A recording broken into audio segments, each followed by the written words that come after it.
하나님의 말씀 요한계시록 1장 17절에서 20절 말씀 보겠습니다. 요한계시록 1장 17절에서 20절 말씀입니다. 제가 봉독해 드리겠습니다.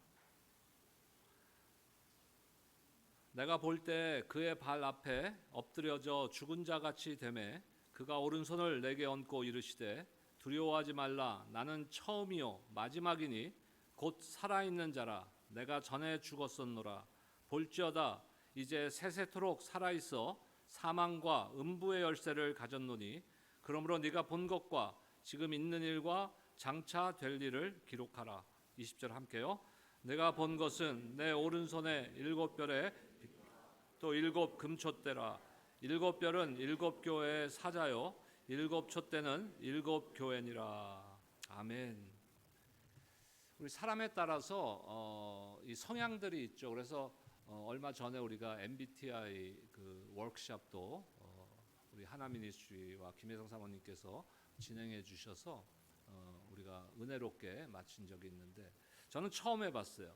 처음 참여해 봤는데 제가 E가 아니라는 건 알고 있었어요. 저 스스로도 I라는 거 아마 이거 무슨 얘기하는지 모르시는 분들도 계실 수 있는데 그러니까 쉽게 생각해서 I는 그 내향적인 내성적인 성격의 성향을 갖고 있는 사람들이다. 그리고 E는 좀 외향적인 성격의 사람들입니다. 그것만 분석하는 게 아니라 여러 가지 이제 성격을 분석하는데 저는 ISTP였나 그래요. ISTP. 근데 제 아내는 I일까요, E일까요? 어떻게 그렇게 잘하세요? 제 아내는 ENTJ인가? 뭐 하여간에 제가 제 기억으로는 어찌됐든 E입니다. 그러니까 저는 굉장히 내향적인 사람이고 제 아내는 굉장히 외향적인 성향을 갖고 있다. 이렇게 뭐 볼 수 있겠죠. 그래서 전에 섬기던 교회는 찬양팀이 뭐 반주자들하고 노래팀하고 하면 한 25명 정도 됐었어요. 노래팀이 한 20명 정도 된 찬양팀이었는데 저의 별명이 뭐였냐면은 그 트리플 A 목사님. 제가 A형 혈액형 A형인데 A형이 보통 소심하다 그러잖아요. 근데 그냥 소심한 게 아니라 트리플 A 극소심이다. 그래서 제가 한번 삐지면 목사님 10년 간다 그러잖아요. 근데 그것도 하나님이 바꿔주시는 것 같아요. 하나님께서 바꿔주시는 것 같아요. 저는 내향적이고 제 아내는 외향적이고 또 어떤 사람들은요 반려동물을 키워도 고양이를 좋아하는 분들이 있고 어떤 분들은 강아지를 좋아하는 분들도 있고 이게 참 다릅니다. 하나님께서는 우리를 참 다르게 각각 다르게 그것도 독특하게 창조하셨어요. 독특하게. 그래서 영어로는 unique. 그냥 다른 게 아니라 아주 각 사람들이 독특하게 하나님께서 창조하셨다는 거예요. 하지만 우리 모두에게 공통적인 부분이 있어요. 공통적으로 찾아볼 수 있는 것이 있는데 그것이 뭐냐면은 누구나 행복을 추구한다는 것이. 누구나 행복하기를 원한다는 거예요. 누구나. 여러분들 행복하기를 원하십니까? 누구나 다 행복하기를 원하는 거예요. 불행하기를 원하는 사람은 아마 의사 선생님을 한번 찾아봐야 될 거예요. 제임스 브라이언 스미스라는 분의 제자 훈련 교재인데 저희 교회에서도 한동안 사용한 적이 있습니다. 선하고 아름다운 시리즈라는 그 1, 2, 3권으로 되어 있는데 1권은 선하고 아름다운 하나님 Good and Beautiful God. 2권은 선하고 아름다운 삶 Good and Beautiful Life. 3권은 선하고 아름다운 공동체 Good and Beautiful Community. 이렇게 3권으로 되어 있습니다. 거기 보면 하나님께서 우리가 다 알고 있는 사실이죠. 하나님은 선하신 하나님이심을 우리는 다 알고 있습니다. 하나님의 성품을 여러 가지로 우리가 볼 수 있지만 그 중에 대표적인 성품이 바로 선한 하나님이시라는 거예요. 선하신 하나님 그리고 아름다우신 하나님. 저는 우리 모두가 행복한 신앙생활, 행복한 삶을 살 수 있기를 기도합니다. 하나님은 선하십니다. 하나님께서는 우리가 선하고 아름다운 하나님의 그 모습을 닮아가기를 원하십니다. 그래서 행복한 교회로서의 모습이 우리 교회 안에서 가운데서 회복되기를 저는 기도합니다. 여러분, 그 신앙생활을 투쟁적으로 하지 마세요. 많은 분들이 신앙생활을 너무 투쟁적으로 해요. 우리의 신앙은요, 싸우는 것이 아닙니다. 우리의 신앙은 그리스도 안에서 그리스도의 성품을 닮아가며 서로가 서로를 사랑하며 서로가 서로의 행복을 바라며 행복한 신앙생활을 추구하는 것이, 그것이 우리의 신앙생활입니다. 교회란 것이 무엇입니까?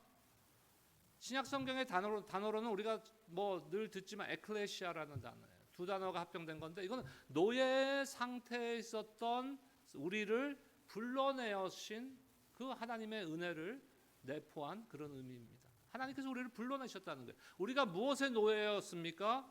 죽음의 노예였고 세상의 노예였어요. 물질의 노예였고, 그런 노예 상태에 있었던 우리를 하나님께서 불러서 거룩하게 구별되어 세운 것이 성도이고, 그 성도들의 모임이 바로 교회인 것입니다. 그런데 교회는 그 성도들, 구원받은 하나님의 백성들의 모임일 뿐만 아니라 그 머리가 예수 그리스도인 그리스도의 몸이 바로 교회인 것이에요.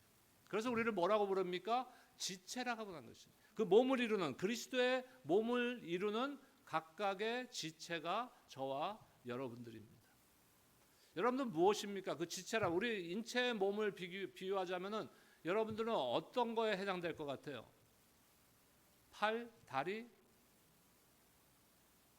우리 그 지난번에 건강 강의로 우리 박노진 집사님이 강의해 주시는데, 우리 몸에서 제일 운동을 평생 동안 안 하는 데가 눈하고 발가락이래요.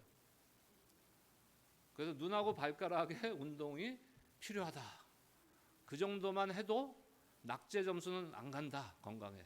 예. 발가락 운동 좀 해보세요.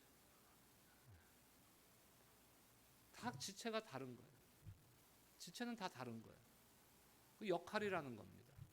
누구나 다 목회자가 될 수 있는 건 아니에요. 목회자가 되어야 되는 것도 아니고, 누구나 다 장로가 되어야 되는 거 아닙니다. 누구나 다 집사가 되어야 되는 거 아니에요. 하나님께서 교회를 선하고 아름다운 교회로 인도하시기 위해서 우리 각자의 자리에서 지체로서의 역할을 감당하게 만드신 것입니다. 교회에서는 우리가 최고의 하나님께 최선의 찬양 경배를 드리는 곳이에요.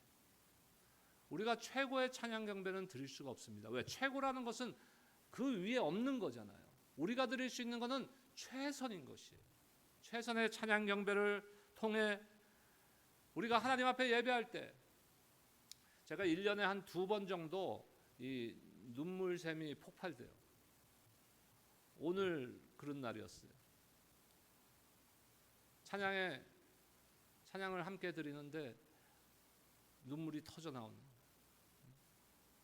그 눈물은 무슨 눈물일까요? 우리 최고의 하나님이 나같이 보잘것없는 사람을 구원해 주셨구나. 더군다나 주의 종으로 세워서 하나님의 말씀을 대언할 수 있는 특권을 주셨구나. 두렵고 떨리는 마음이 내 안에 있는, 그 최선의 찬양 경배를 통해서 하나님을 예배할 때 하늘의 문이 열리고, 그때 폭포수와 같은 하나님의 은혜가 임하게 되는 줄로 믿습니다. 그것을 경험하는 곳이 교회인 것이에요. 그것을 경험해야 저와 여러분들이 행복한 신앙생활을 할 수 있는 것이에요. 세상의 모임과 같이 뭐 이거는 이래야 되고 저건 저래야 되고 뭐 이렇게 파 나누고 당 나누고 편 나누고, 그 하나님이 원하시는 교회입니까? 아니죠. 저를 한번 따라합시다. 우리는 가족입니다. 지난번에 우리 전교인 수양회를 통해서도 하나님이 주셨잖아요, 메시지를. 우리는 가족이라는 거. 하나님의 큰 관심과 사랑은 누구에게 있습니까? 교회에 있는 것이에요. 근데 교회는 누굽니까? 저와 여러분들이 교회인 것이에요. 하나님께서 세상 사람들에게 관심이 있는 것이 아니라 저와 여러분들에게 가장 큰 관심이 있으신 줄로 여러분들 믿으시기 바랍니다. 하나님은 이 교회를 향해서 꿈을 갖고 계신 거예요. 우리가 세상의 기업들이나 이런 데도 꿈이 있습니다. 기업가들도 비전이 있어요. 하지만 하나님의 교회의 비전은 그런 비전과는 달라야 된다는 거예요. 우리의 비전은 내가 어떤 목표를 세워갖고 그것을 목표다, 나의 비전이다 하고 내세우는 것이 아니라 하나님께서 원하시는 교회의 모습은 무엇일까를 우리가 날마다 알아가고 그것이 우리 교회의 비전이 돼야 되는 것이. 교회의 궁극적인 비전은 우리 주님께서 원하시는 교회의 모습이 무엇일까? 그걸 다른 말로 오늘 설교 제목과 같이 선하고 아름다운 교회, 행복이 넘치는 교회, 바로 그것이 하나님이 원하시는 교회의 비전이라는 것이.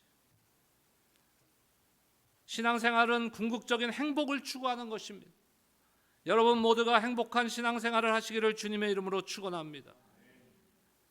오늘 본문 내용을 살펴보면요, 요한에게 하나님께서 사도 요한에게 이제 그 계시록의 내용을 보여주시는 그 제일 앞에 장면입니다. 근데 교회에 대한 말씀을 하고 있어요. 예수님께서는 스스로 자신을 처음이요 나중이라고 말씀합니다. 알파와 오메가요, 처음이요 끝이라고 말씀하십니다. 이것은 무엇을 의미하는 것이냐면은 예수님의 본질이 무엇인가, 예수님의 본체는 무엇인가라는 것을 말씀하고 있는 것이에요. 이 세상의 처음이요 마지막, 스스로 계신 분은 단 한 분 여호와 하나님밖에 없습니다. 근데 예수님께서 자신을 지금 처음이요 마지막이라고 말씀하고 있는 것이에요. 그러면 그것을 무엇을 의미하는 것입니까? 예수님과 하나님 아버지는 동일하다. 예수님은 하나님의 본체이시다. 예수님의 본질은 하나님이시다라는 것을 지금 선언하고 있는 것입니다. 우리가 믿는 예수님이 그냥 우리보다 좀 나은 분, 뭐 훌륭한 사람 이런 분이 아니라는 것이에요. 예수님은 누구예요? 하나님이십니다, 여러분. 성경에는 삼위일체라는 단어 자체가 없어요. 성경 66권에 삼위일체라는 단어는 나오지 않습니다. 근데 성경의 내용을 살펴보면요, 삼위일체의 내용을 우리가 알 수 있는 것이, 성부 아버지 하나님, 성자 예수님, 그리고 성령 하나님, 세 분은 하나이시다. 이거를 우리가 뭐라 그러냐면은 신비라 그러는 거예요. 신비. 네, 신비라는 거. 신비라는 것은요, 우리가 알 수 있다 없다? 완전히 이해할 수 없다는 것이에요. 감춰져 있다는 것이. 언젠간 우리가 밝히 알 거예요. 우리가 주님 품에 가면은, 예수님께서 이 땅에 오셔서 새 하늘과 새 땅이 열리면은 그것에 대해서 우리가 밝히 알게 될 것입니다. 하지만 지금은 아니에요. 지금은 아니에요. 그것이 궁금해요? 너무 궁금해지니까 뭐가 생깁니까? 이단들이 생기는 거예요. 이단들이. 내 지식으로, 여러분들 IQ가 얼마인지 모르겠지만 뭐 높아야 뭐 150, 160 아니겠습니까? 높아야 그것도. 근데 그 지식으로 이해할 수 있는 것이 신비라면 그 하나님은 우리보다 좀 나은 분이에요. 하나님이 아니죠. 그러니까 알 수 없는 거예요. 그래서 하나님은 무엇의 대상입니까? 하나님은 연구의 대상이 아니에요. 하나님은 분석의 대상이 아닙니다. 하나님은 믿음의 대상인 줄로 여러분들 믿으시기 바랍니다. 예수님께서는 스스로 지금 역사의 시작과 끝을 주장하시는 참 하나님이심을 선언하고 있는 것입니다. 그리고 그 주님께서 우리를 위하여 이 땅에 오셔서 나를 위하여 십자가에 죽으셨고, 나를 위해서 사흘 만에 부활하셨고, 또 저와 여러분들에게 새 하늘과 새 땅을 열어주시기 위해서 장차 오실 분이심을 여러분 믿으시기 바랍니다. 그분이 사망과 지옥의 열쇠를 갖고 있다고 오늘 성경은 기록하고 있어요. 열쇠는 뭡니까? 주권이에요. 주권. 그러니까 우리 생명의 주권은 누가 갖고 계시다고요? 우리 주님이 갖고 계시다는 것이. 그런데 이제 무엇을 보여주시냐 하면은 이제 7 교회와 7 별을 보여주십니다. 2장부터는 이제 7 교회에 대한 말씀인데, 오늘 말씀에 그 7 교회와 7 별에서 도대체 7이란 것이 무엇을 나타내는 말씀이냐, 숫자냐 이거예요. 그 2장부터 나오는 7 교회, 실제로 소아시아에 있었던 그 7 교회를 향한 것인가? 물론 1차적으로 그렇게 이해할 수도 있죠. 하지만 좀 더 깊이 생각하면 이 7 교회는 모든 역사 가운데 있는 교회를 의미하는 것입니다. 그러면은 저와 여러분들도 이 안에 포함되어 있는 것이죠. 이 땅에 있는 교회들 전체를 대표하는 것을 말하고 있는 것이, 7 별의 비밀이라고 또 합니다. 비밀이란 건 뭐예요? 어떤 특정한 지도자를 말하, 7 별이 만약에 역사적으로 나타났던 어떤 특정한 교회 지도자들을 말하고 있는 거라면은 비밀이란 단어를 쓰지 않죠. 그들은 이미 다 나타났던 사람들이니까. 그러니까 여기서 비밀이라는 것을 우리가 생각해 볼 때는 어떤 교회의 특정한 지도자를 가리키는 것이 아닙니다. 주님께서는 7 교회들 사이에 다니시며 7 교회의 사자들을 오른손에 붙들고 보호하시고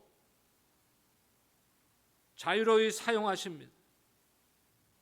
오늘 본문의 내용을 기본으로 해서 무엇이 주님께서 원하시는 교회의 비전인지, 무엇이 선하고 아름다운 교회인지를 한번 살펴보기 원합니다. 첫째, 선하고 아름다운 교회는 선하고 아름다운 리더십이 있는 교회예요. 리더십. 좋은 교회를 만들어 가려면요, 무엇보다 좋은 지도자들이 있어야 되는 거예요. 좋은 지도자에 대한 중요성은요, 교회 가운데 아무리 강조해도 지나치지 않은 것입니다. 세상의 그 기업들도 마찬가지예요. 누가 CEO로 있냐에 따라서, 누가 지도자로 있느냐에 따라서 그 기업의 성패가 좌우됩니다. 오늘 본문의 20절 말씀 다시 한번 보겠습니다. 이번 주간의 암송 구절입니다. 우리 함께 한번 다시 읽겠습니다. 시작. 내가 본 것은 내 오른손에 7 별과 비밀과 또 7 금촛대라. 7 별은 7 교회의 사자요 7 촛대는 7 교회니라. 7 촛대는 7개 교회를 말한다. 그러니까 전 세대에 일어날 교회들을 이야기하는 것이고, 7 교회의 사자다. 그것은 무엇입니까? 사자라는 말은 말씀을 전하는 자예요. 교회의 지도자를 말합니다. 하나님께서는 교회의 지도자들에게 관심이 있습니다. 그렇게 교회에서 지도자가 된다는 것은 그만큼 두렵고 떨리는 것입니다. 제가 세례받고 서리집사, 안수집사, 찬양인도자, 전도사, 목사, 또 개척 목사, 담임 목사, 그 과정을 통해서요, 사람들이 생각할 때는 그냥 부르는 호칭만 바뀌었다고 생각할지 모르지만 제 안에는 많은 것이 바뀌어요. 제가 신앙생활을 늦게 시작했지 않습니까? 30 넘어서 시작했죠. 그러니까 지금보다 훨씬 더 뭐가 많았어요? 열정이 많았어요. 제가 평신도 때 오히려. 제 열정이 식지 않도록 여러분들 기도해 주시기 바랍니다. 저희 아버지가 80 넘어서 예수 믿고 작년에 소천하셨지만, 제가 어렸을 때부터 늘 강조하시는 가온과 같이 가르친 것이 초지일관이라는 말이에요. 초지일관. 처음에 세운 뜻을 끝까지 갖게 한다. 항상 제 마음속에 있어요. 목회하면서도 제 마음속에 있어요. 보통은 처음에 보면은요, 사람들이 아주 매력적인 사람들도 있습니다. 그렇지 않습니까? 아, 저 사람 뭐 재능도 많고 재주도 많고 그런데 시간이 지나면서 별거 없네 하는 그런 사람들도 있어요.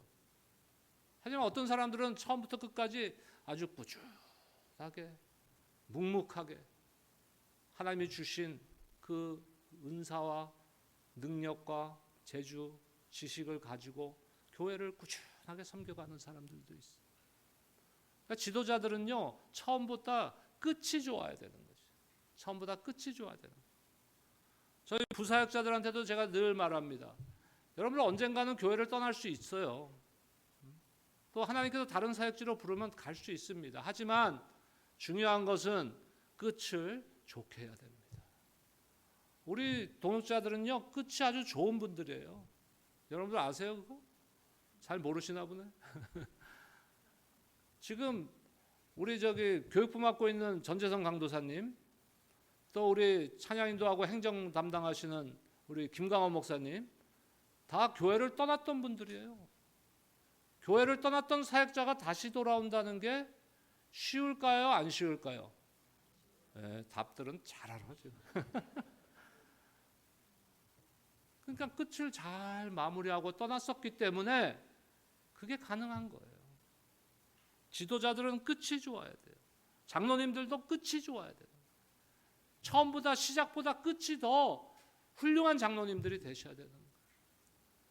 그리고 처음보다 끝이 더 훌륭한 권사님들이 되셔야 되고, 처음보다 끝이 더 훌륭하고 충성된 집사님들이 되시기를 주의 이름으로 축원합니다. 이것이 좋은 교회의 아주 필수적인 것이에요. 그래서 지도자들을 위해서 여러분들 기도해 주시기 바랍니다.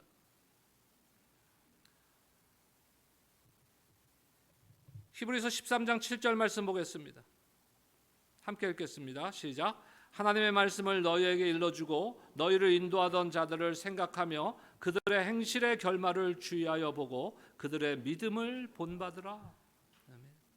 인도하던 자들, 리더들, 지도자들, 그들의 행실의 결말, outcome of their way of life, 그들의 행실, 그들의 삶의 그 모범을 보고 믿음을 본받으라고 교훈하고 있습니다. 그러니까 우리 리더들은요, 두렵고 떨리는 마음으로 성도들을 대해야 되는 거예요. 우리 지난주까지 우리 최병수 목사님 통해서 재직 세미나를 우리가 했었죠. 재직들은요, 교회를 섬길 때, 성도들을 섬길 때 두렵고 떨리는 마음으로 섬겨야 되는 거예요. 여러분 한번 옆에 한번 보세요. 두려움이 있습니까?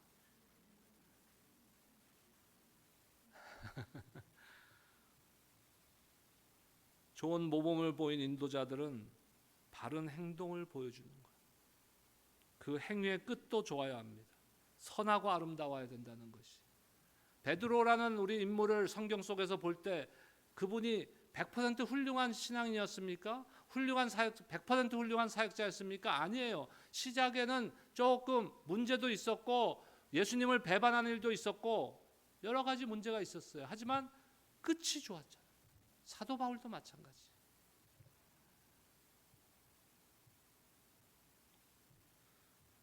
그렇다면 처음보다 끝이 좋은 지도자가 되도록 저와 여러분들은 어떻게 해야 됩니까? 기도해야 되는 거예요. 무엇을 기도해야 됩니까? 가장 중요한 것은요, 저를 위해서 기도해 주실 때도 가장 중요한 것은 김민재 목사가 사역자라고 목회자라고 설교자라고 그것이 아니라 가장 중요한 것이 뭐냐면요, 하나님과의 친밀함을 유지하는 목회자가 되도록 기도해 주시기 바랍니다. 그리고 두 번째로 모든 영역에서 배우는 자세를 잃지 않는 목회자가 되기 위해서 기도해 주시기 바랍니다. 때로는요, 사역을 하다 보면요, 그냥 아무것도 안 해도 할 수 있다고 착각해요. 그냥 몇십 년을 했는데. 하지만 그건 올바른 자세가 아니죠. 자기 개발을 해야 되는 거예요. 자기 개발을 계속적으로 해야 되는 거예요. 그래서 배울 자세가 돼 있어야 되는 거예요. 그래서 제가 늘 말씀드리잖아요. 신앙은 우리가 플렉서빌리티, 유연성이 있어야 되는 거예요. 우리가 복음에 대한 진리는 절대적인 거예요. 그거는 타협할 수가 없는 거지만 그 외에는 우리가 유연성을 가져야 되는 거예요. 그래서 내가 잘못될 수 있다는 것을 항상 갖고 있어야 되는 거예요. 그래서 들을 귀가 있어야 돼요. 제가 몇 번 말씀드렸죠. 저는 제 아내가 한국학교 교장을 오래 했거든요. 요새는 한국학교 운영을 안 하고 있지만 오래 했는데 그 한글을 저보다 잘 알까요, 모를까요? 오늘 너무 많은 걸 물어보나 제가 여러분들. 한글을 잘 아는데 제가 제 아내보다 한글을 잘 안다고 생각할까요? 모른다고 생각할까요? 저는 안다고 생각해요 또. 그래갖고 제 아내가 하루는 목사님 이거 스펠링이 한글 스펠링이 틀린 것 같은데요 그러는 거예요. 그럴 리가 내가 어떻게 스펠링을 틀려 한글을? 그 내가 또 어떻게 했겠어요? 박박 우겼지. 당신은 한국학교 교장이라는 사람이 이것도 몰라 지금? 그게 무슨 단어냐면 몇 번 말씀드렸어요. 제가 게시판이라는 게자. 저는 평생을 그거를 50이 넘을 때까지도 여이라고 썼어요. 저를 비우시는 분들 앞으로 철자 한번 내 꼼꼼히 불러. 여의가 맞는 거 아니에요? 네, 어이가 없네 진짜. 근데 제 아내가 어이라 그러는 거예요. 어이. 그래서 한담 우기다가 내가 또 그냥 넘어가나요? 찾아봤지. 오 마이 갓. 내가 틀릴 수도 있구나. 네. 우리가 항상 내가 틀릴 수도 있어요. 여러분들도 틀릴 수 있어요.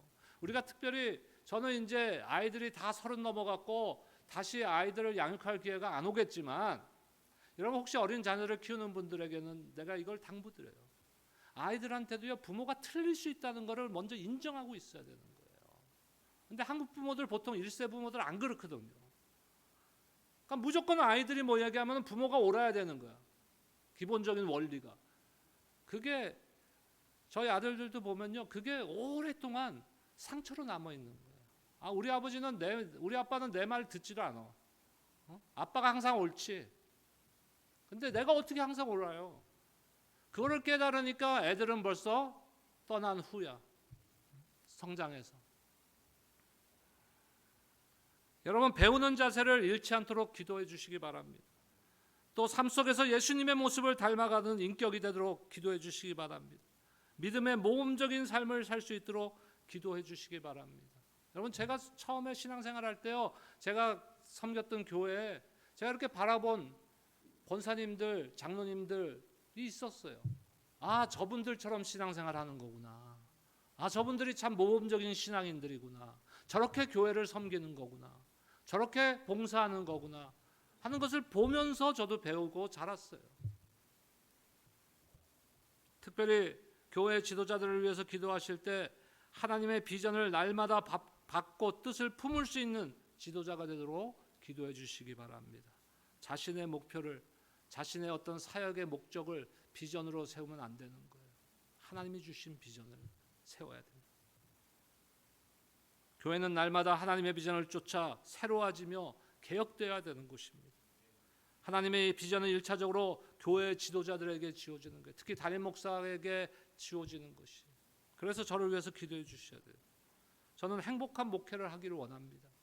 행복한 목회. 저는 지금 행복할까요? 행복하지 않을까요? 네, 행복합니다. 네, 여러분들도 행복하시기를 주의 이름으로 축복합니다. 둘째, 선하고 아름다운 교회는 선하고 아름다운 사람들이 있어야 되는 거예요. 선하고 아름다운 사람들, 다시 말해서 행복한 신앙생활을 하는 우리 사랑하는 성도들이 있어야 되는 거예요. 그래야 선하고 아름다운 교회가 되는 것입니다.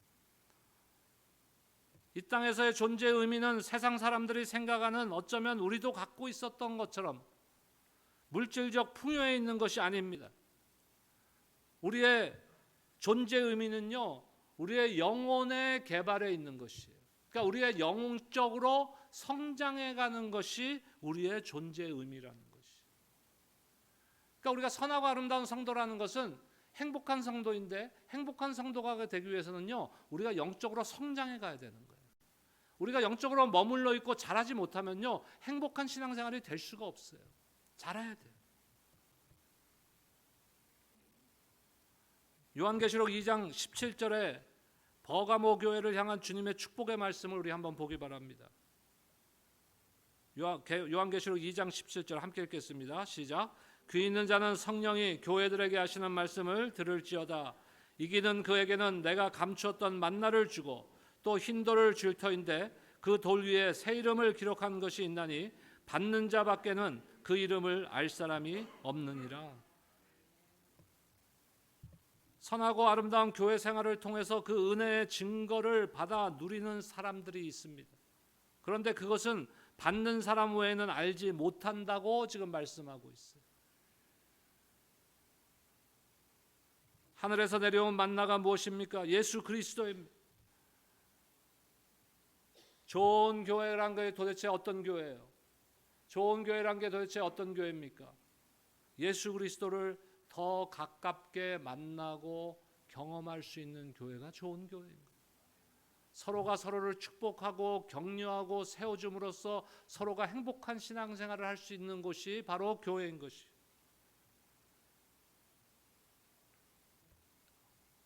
우리 모두가 선하고 아름다운 교회 생활을 할 때 날마다 천국 잔치에 들어갈 수 있는 은혜를 주님께서 허락하실 것입니다.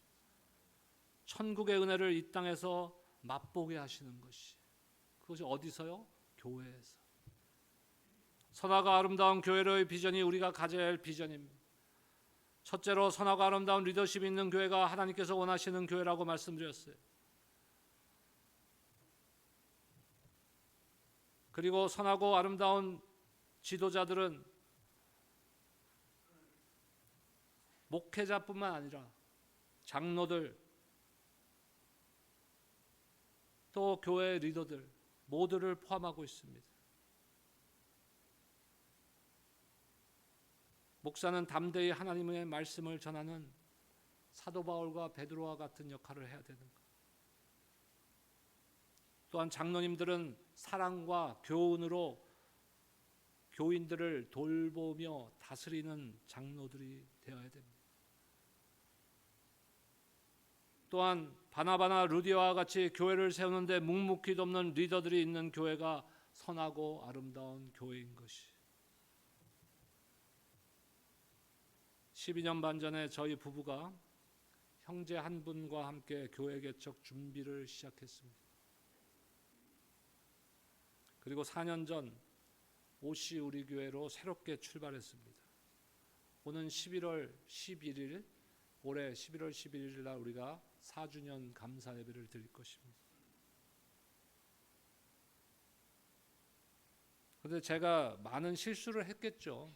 많은 실수를 저도 부족하니까 많은 실수를 했지만 그중에 제가 돌아보면 가장 큰 실수가 내 스스로 이벨리에이트 할 때 그것이 무엇이냐면은 저 혼자 북치고 장구치고 다 했어요. 저 혼자 다 하려고 했어요. 내가 전부 간섭해야 되고 내가 다 알아야 되고 다 간섭해야 되고 내가 다 해야 되고 그것이 내가 가장 잘못한 것 중에 하나가 아닌가 싶어요. 이제 제가 12년 반 동안 사역 목회하고 또 오시우리교회가 4년을 이제 지나면서 그 리더십이 좀 바뀌어야 되겠다 하는 생각을 하고 있습니다. 제가 북치고 장구치고 다 하려고 그러면 여러분 뭐 해야 돼요? 북을 뺏어버려야지. 못 치게. 교회는 혼자 세우는 교회가 아니에요. 저와 여러분들이 아까 말씀드린 각각 지체가 역할은 다르지만 다 한마음 한뜻으로 주님이 바라보시는 그 선하고 아름다운 교회를 향해서 함께 달려가는 것이 교회인 것입니다. 이제 교회가 도약할 때라고 저는 믿습니다. 교회가 회복되고 성장할 때라고 저는 믿습니다. 여러분들이 저의 동역자가 되어 주시기를 부탁드립니다. 여러분, 우리가 경험과 지식으로 매달려 있으면요 아무것도 못해요. 베드로의 이야기를 잘 알죠. 밤새 그물을 던졌는데 고기 한 마리도 못 잡았잖아요. 근데 예수님이 와서 저 깊은 곳에 그물을 내려라 그랬어요. 그러면 보통 사람들 같으면 어떻게 하겠어요?